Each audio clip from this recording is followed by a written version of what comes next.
Hello, and welcome back to Controller Culture, where we break down the games that shape the way we play. With 2025 almost in the bag, and Jeff Keighley's Game Awards closing in, the big question is, which game will rule this year? We've seen some absolute heavyweight drops in 2025, long-awaited sequels, ambitious new IPs, and of course, some Nintendo magic. And today, we're giving you our top 5 picks in order from most likely to least likely for what we think deserves the title of Game of the Year. Quick disclaimer, before we dive in, this list is flat out biased. It's our opinion. Don't take it too seriously, and if you disagree, that's cool. That's how the comments exist. So, without further ado, let's get into it. Starting off our list at number 5 goes to Donkey Kong Bananza. Nintendo EPD really made something special here. It's one of those games where on paper, it feels simple. Donkey Kong, Pauline, big colorful levels. But in execution, it's this voxel-based playground of destruction mixed with the classic Nintendo polish. The game gives Donkey Kong and Pauline a new personality, with charming animations and great co-op synergy. It's joyful, it's quirky, it's Nintendo doing what Nintendo does best.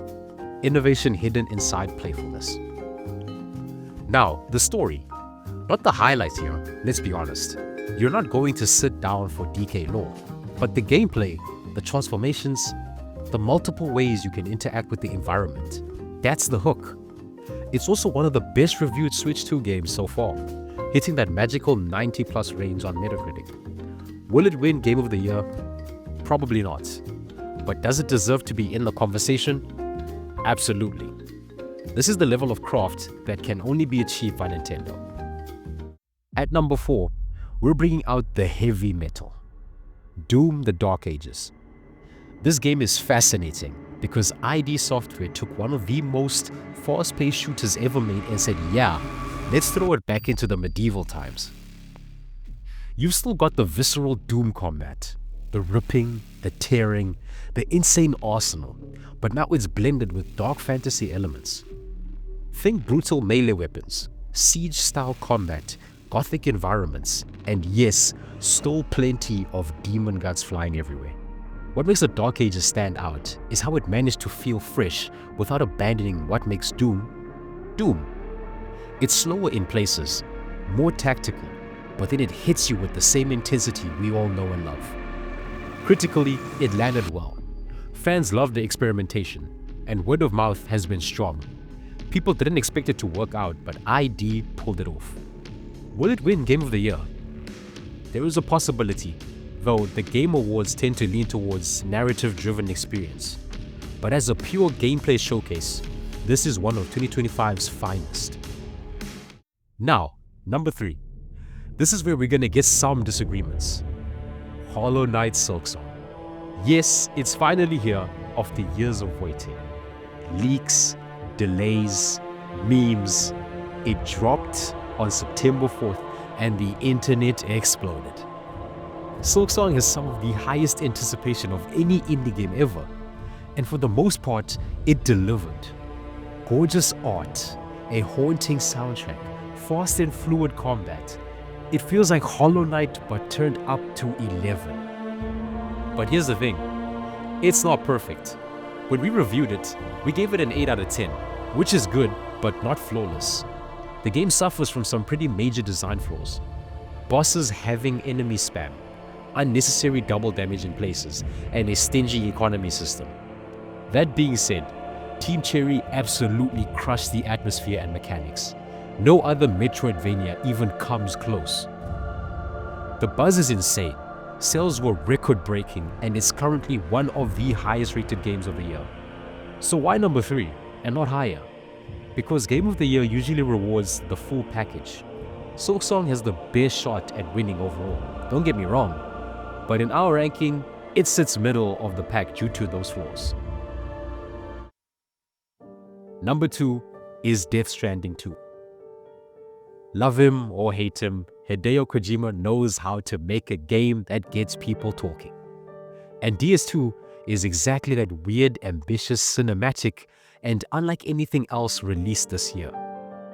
This time, the game expands beyond the US, with settings in Mexico and Australia. Traversal is still key, balancing your cargo, building roads, connecting communities. But Kojima added more combat, more vehicles, and more direct action. The cast is Hollywood level.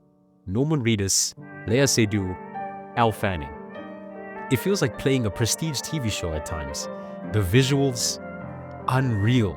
The audio, perfection. Now, reviews were generally more favorable.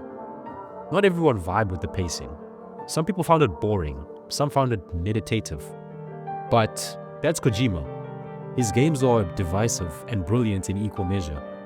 Will it win Game of the Year? It's a wild card. Critics respect it, fans are passionate, and it's trending everywhere. If the jury wants to reward ambition, this could take it. Now, before we hit number 1, let's just do a shout out to our few honorable mentions. Ghost of Yotei.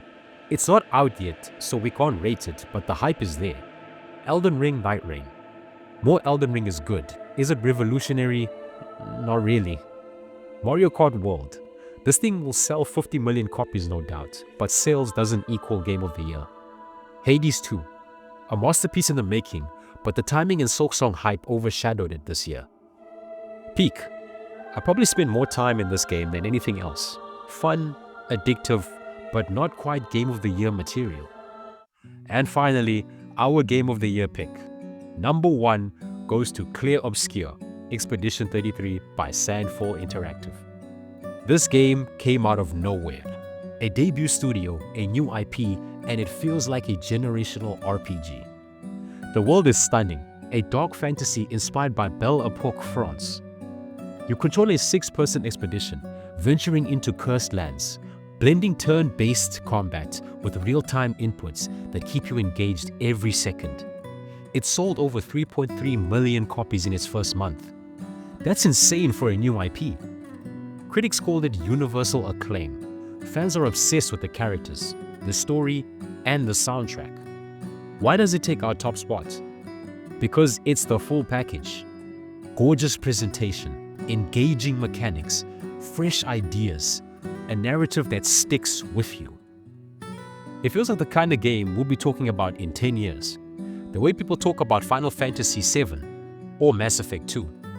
So, while Silksong might be the fan favorite, and while Death Stranding 2 might have the prestige angle, our pick for Game of the Year 2025 is Clair Obscur Expedition 33. So, there you have it. Our top 5 games who we think will win Game of the Year 2025. Agree? Disagree? Did we snub out your favorite? Let us know down in the comments.